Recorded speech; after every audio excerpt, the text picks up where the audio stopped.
राधे राधे दोस्तों, आज मैं एक विवाह गीत का उठान गाने जा रही हूँ। अगर आप सभी को अच्छा लगे तो प्लीज़ लाइक करना, कमेंट करना और मेरे चैनल को सब्सक्राइब करना।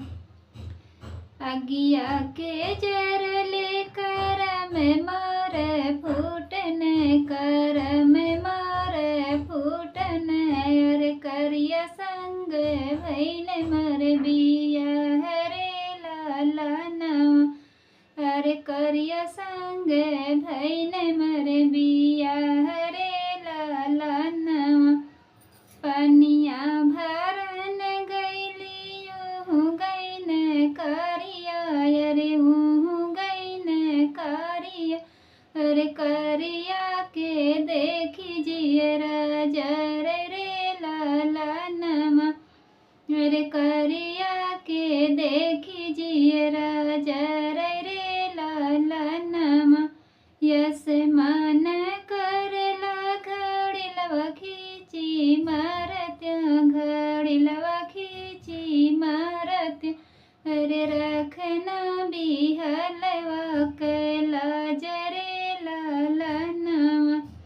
अरे रखना बिहलवा कैला जरे लाला नवा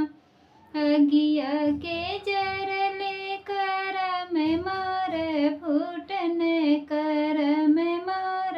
फूटने अरे करिया संग भैने मोर बिया हरे लाला नवा रोटिया बेलन गया यूं गईन करिया